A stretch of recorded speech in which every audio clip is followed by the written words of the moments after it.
Hello, my friends. You're watching Origins, and it's a delight to have you with us. My name's Don Chapman. It's my privilege to be your host. Origins is a forum that uses the evidence of science to validate the truth of creation. Our guest today is a very special man. For 34 years, he was a professor of anatomy at Washington University in St. Louis in their School of Medicine. He's trained, how many doctors do you think you trained, Dr. Menton? A few thousand. A few thousand doctors. Yeah, we had 120 a year for about 40 years, 34 years. That's tremendous, and what a gift you've already given to our society. You have a special gift for us today. We're going to talk about the breath of life. That I assume that has to do with our lungs. Is that right? Yes, the lungs and breathing. You know, what a great blessing the Lord has given us just to be able to breathe. If you couldn't take that next breath, what would you pay for it? I don't think there's anything in the world we probably take for granted on an average day more than breath itself. But without it, nothing else is worth anything, is it? Absolutely. You see, we use food, and when we use food, we burn it up, just the way your fireplace might use logs. Mm-hmm. And we call that oxidation when logs burn. And as you know, the log won't burn unless it gets oxygen, unless it gets air. You have to have a draft for the fire. And so we cannot take food that we eat and use that food for energy and to build our body parts and what have you, unless we have oxygen, just like an automobile or a fireplace. And that oxygen comes in through our nose into the lungs, and it goes out into the blood, and that's really what we'll be talking about. Well, you got a lot to teach us about how we breathe, and we're anxious to learn. Well, there it is. This is the nasal cavity. The air is just going to go right in there.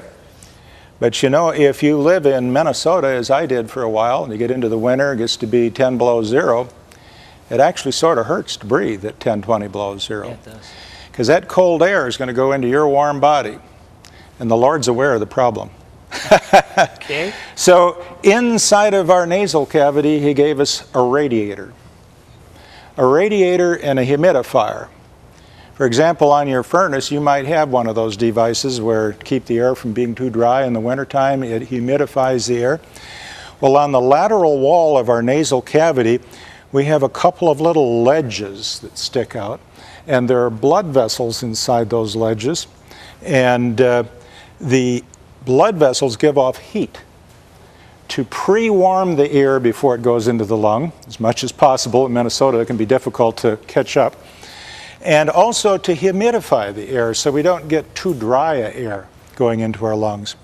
So little radiators right along the side of the wall there serve to heat and humidify the air.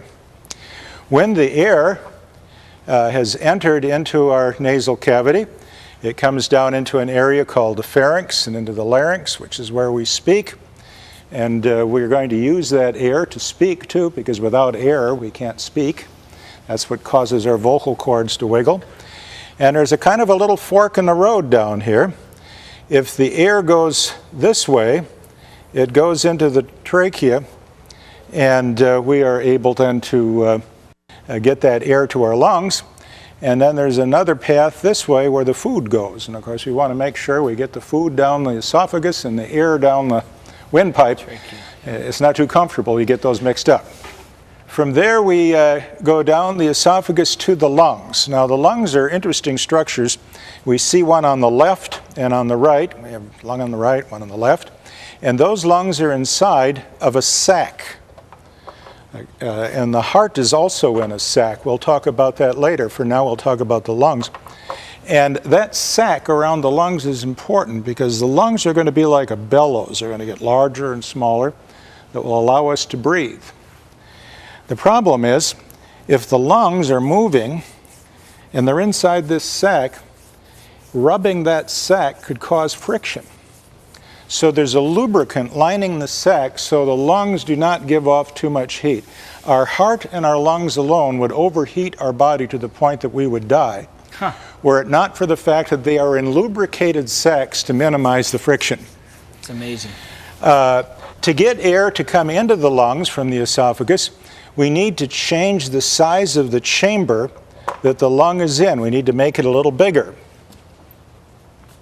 And that is accomplished in part by our ribs. The ribs you'll notice kind of droop down. We're looking at the body from the back, and the ribs don't come straight out like this. The ribs rather come down at an angle here, down at an angle here. So Right. down See like that, this. huh? And then if you were to stand alongside the body, they also slope to the front. Now I've brought along a really expensive prop to show people here I've got it exactly for you. how this works. You can see we've spared no cost. If this is the body, right here, the bucket, this handle would be like our ribs. Notice it slopes down here and also slopes to the front.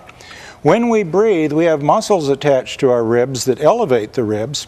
And notice what happens when the rib goes up, like the bucket handle here, a space develops between the bucket and the handle. And that space is what pulls air in. So Okay. we're increasing the space laterally and front to back. Well, there's more to it than that. Across the bottom of the lungs is a muscle called the diaphragm. It's like a dome. And when we breathe, this diaphragm goes down, and that pulls air into our lungs as well. So the elevation of the ribs and the movement of the diaphragm. Now, this is the trachea coming down here. We sometimes call it the windpipe. And the trachea branches into the two bronchi that go into each of the lungs. And there, like a tree, it branches more and more and more. We call this the respiratory tree. One of the problems is we get dust and dirt that we inhale. You know, you have to have an air filter on your furnace. You have to have an air filter on your automobile to get the dust and dirt out of the air. Well, you can imagine how much dust and dirt we are inhaling. And what are we going to do with it? We have to have a way to catch it. And it's not enough to catch it. You have to get rid of it when you catch it. And that's just one of the most remarkable things that you could even think about, because all this dust coming into these airways gets trapped in a kind of a gooey substance lining the respiratory tree called mucus. I always kid people that one of my favorite subjects to talk about is mucus. And the dust gets caught in the mucus. Well, that works. You've got dust trapped, but now the mucus is down inside the lungs, and not only mucus, but dirty mucus. How are you going to get it out? Well, there has to be a constant flow of mucus up the respiratory tree. Sort of like the Everglades, you know, a shallow river that just constantly flows. And all of the trapped dust has to come up to what we call the oropharynx, where we have a choice. We can either swallow, or to use a technical word, expectorate, to get rid of it. And so how do we get this mucus to flow uphill? Yeah, it has up to the go respiratory tree? That's such a wonderful story, I should charge you all $25 a piece to even explain this to you. This is the lining of the trachea right here in the bronchi. That was the main tube and then the fork. And you'll notice that its surface is covered with what looks like fuzz or a hair. Now, these little fibers up here are much smaller than a hair. They're called cilia. They're so tiny you need a very powerful microscope to even see them. And they don't just stand there like hair and not move. They move like a whip. They beat. In fact, they have a movement like this. They kind of come back like this, and they kind of cup and go forward. And they come back, and they go like that. Amazing. Now there's trillions of those lining the whole respiratory tree, and they're all in there beating. And the question is, how are they going to beat? Well, what if they just all marched to their own drummer? And the cilia just went like this, see? Imagine millions, trillions, that wouldn't move the mucus. It would just sort of sit there. Another possibility is that they would move like window wipers in a car. They would all be sequenced somehow, so they'd all work together. Left, right, left, right. That wouldn't move the mucus either. Mucus might go up and down, up and down. The only movement that can move the mucus up the respiratory tree to get it up to the oral cavity is a special movement called a metachronal rhythm. And there it is right there. We've kind of illustrated it. If you've seen them do the wave in the ball stadium, they get this wave going. Sure, I've done the wave. Yep, that's the pattern. When wind blows across the wheat field, you see that similar pattern. Isn't it amazing? This is the only pattern that those millions, even trillions of cilia can beat in. They must do so in a coordinated way throughout the entire respiratory tree, and only this will bring mucus up out of the tree. Is it doing that all the time? All the time, constantly Never working. stops moving the mucus by And people having who would that get an inactive cilia would have tiny little significant hairs respiratory problems. Yeah. moving your mucus uphill. That's Yeah, amazing. smoking can interfere with the movement of these cilia. So you have a new respect for just even the air lining. Well, when these air tubes go down into the lung, the respiratory tree, branching into smaller and smaller branches, as any tree would do, they finally get to the end, the twigs of the branches. And on the end, we have little air sacs. They're called alveoli. And this is where the oxygen will enter the blood capillaries, because ultimately what we want to accomplish with the lungs is to get the oxygen out of the air into the capillaries and then get the dead air, the CO2, carbon dioxide, out of the blood into the lung to exhale. And that all happens in these little sacs called alveoli. Let's actually look at those in the microscope. This is a section right through a lung, and if you notice, it looks foamy. And the reason it looks foamy is every one of these little rings that you see here, maybe use a different color, it'd be easier to see.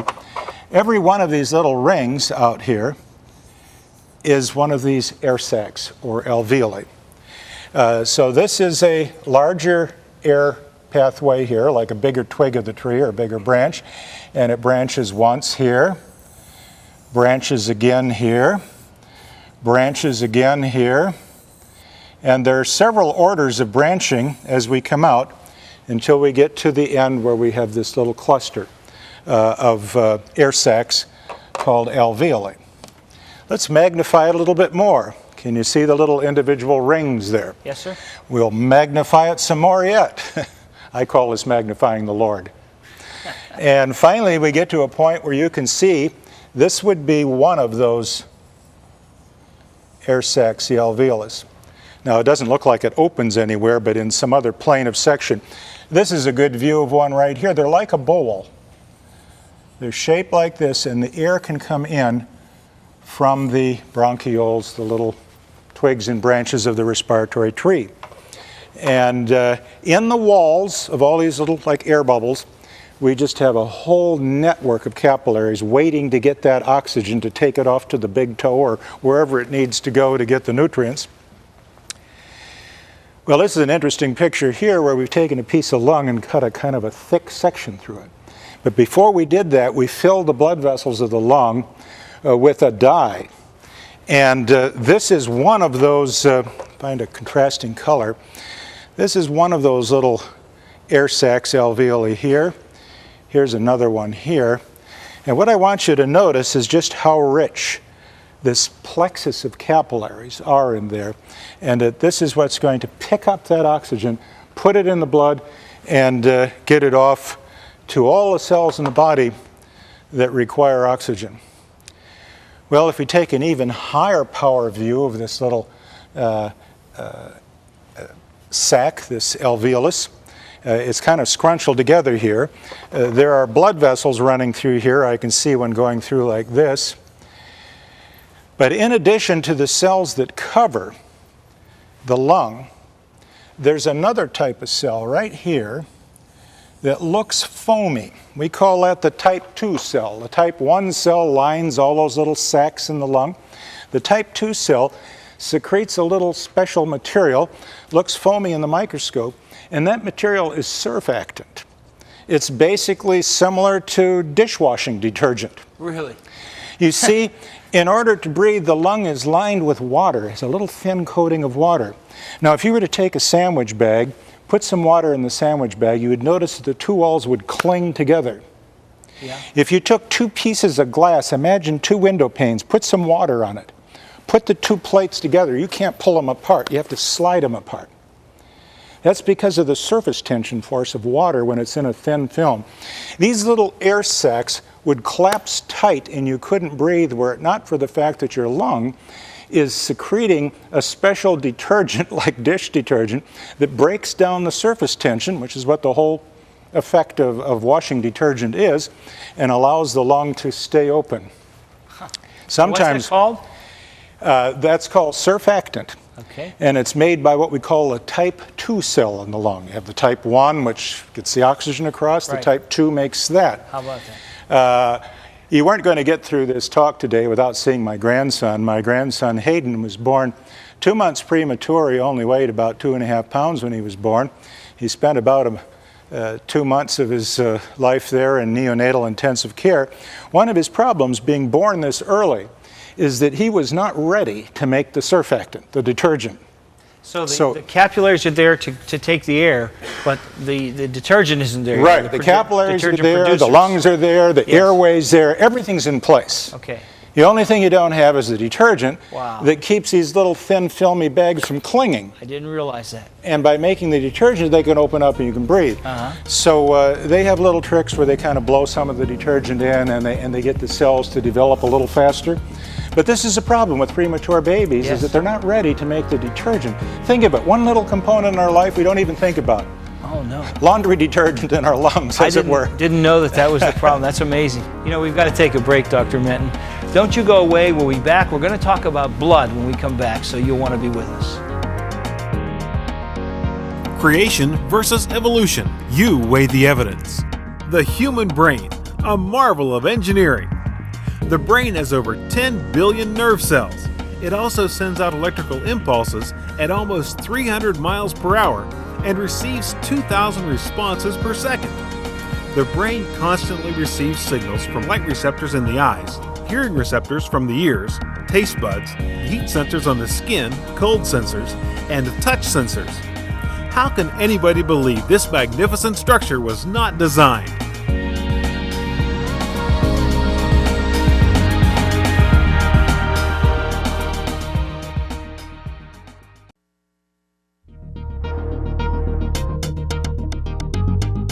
Today's guest on Origins, anatomist Dr. David Menton, is a speaker for Answers in Genesis. Audiences enjoy his well-illustrated presentations on a variety of fascinating topics. Many of these lectures are available on DVD. If you're interested in the subject of creation, you'll definitely want these for your own.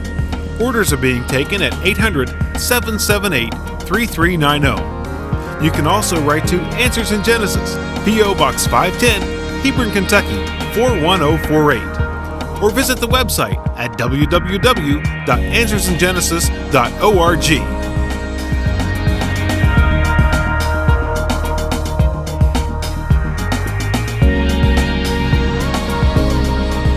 We're back and we've left Professor Menton up at the board. We've gotten Dr. Menton, we've taken the air and it's come through our lungs and we've showed us how the lungs work. But now how do we get the oxygen that has been brought in by the lungs to the body? I guess it's through the blood? Absolutely. You know, in Leviticus we're told that the blood is the life. And interestingly enough, blood itself, at least in our bloodstream, red blood cells, are technically not alive. Really? And yet, they say that the only way you can really finally die is lack of blood. Yeah. So that blood is absolutely essential for life without itself being alive when it's in the bloodstream. Of course, it was alive when it was being formed in the bone marrow, had a nucleus and what have you. Let's look at those red blood cells. They're pretty wonderful structures in their own right. We have two kinds of cells that go through our blood. We have the red ones, which you can see here, and they're kind of, they're really not spherical. They're shaped like a plate or a disc. And then we have other cells we call the white blood cells. Now when we stain them and to prepare them to look in the microscope, they don't look so white. They have all different kinds of pretty colors. These cells, the white cells, are involved primarily in fighting disease.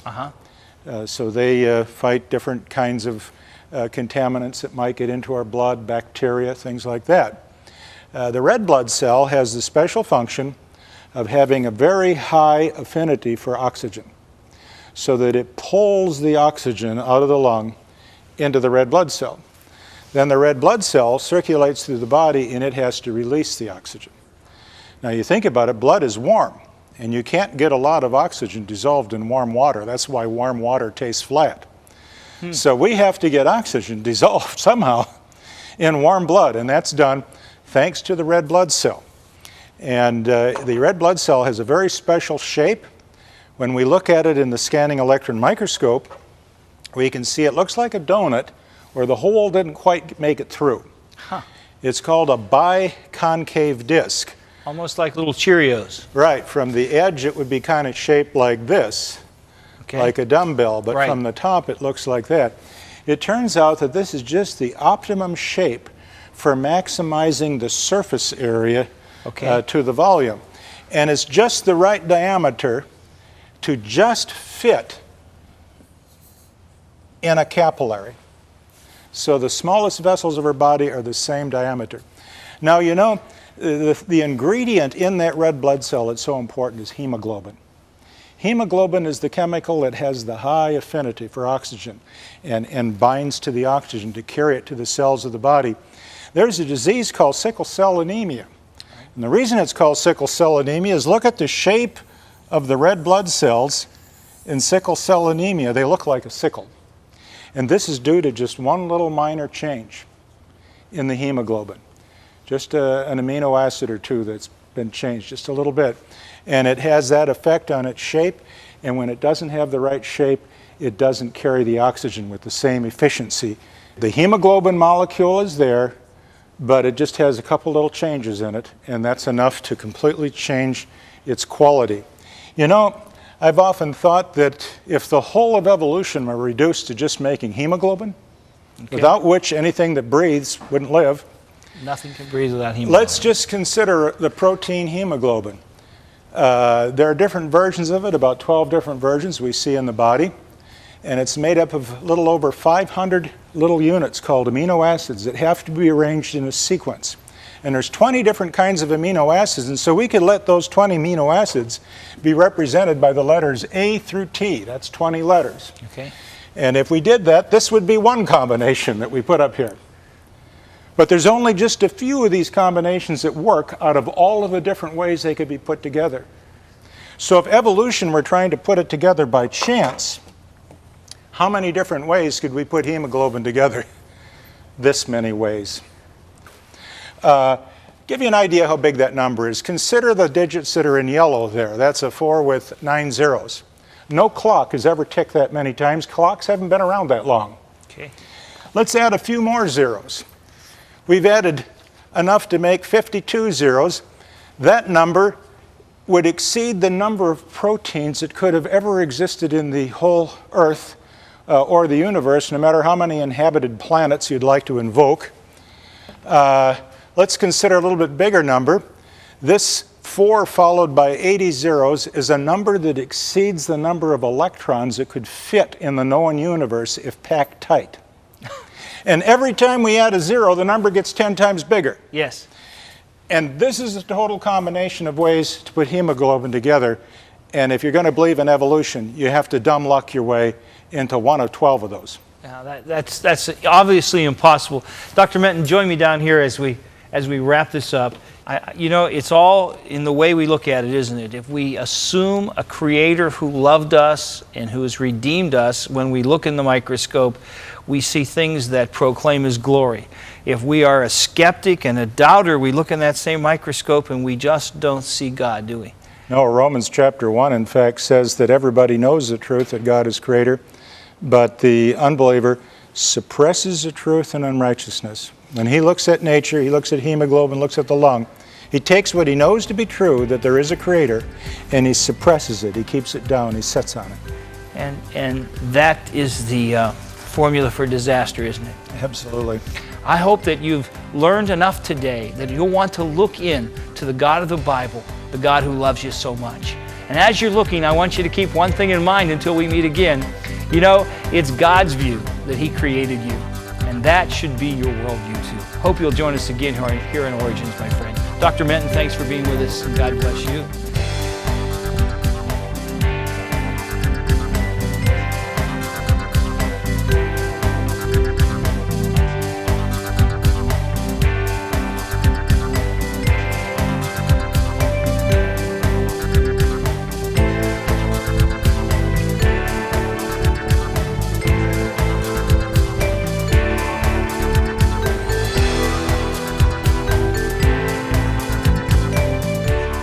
Thank you for watching this edition of Origins. If you'd like a copy of the PowerPoint information presented today, you can download a PDF file of program number 810 from our website at www.originstv.org. Or for a DVD of this series, send a $12 donation to cover shipping and handling and write to Origins Program, number 810, Cornerstone Television, Wall, Pennsylvania, 15148.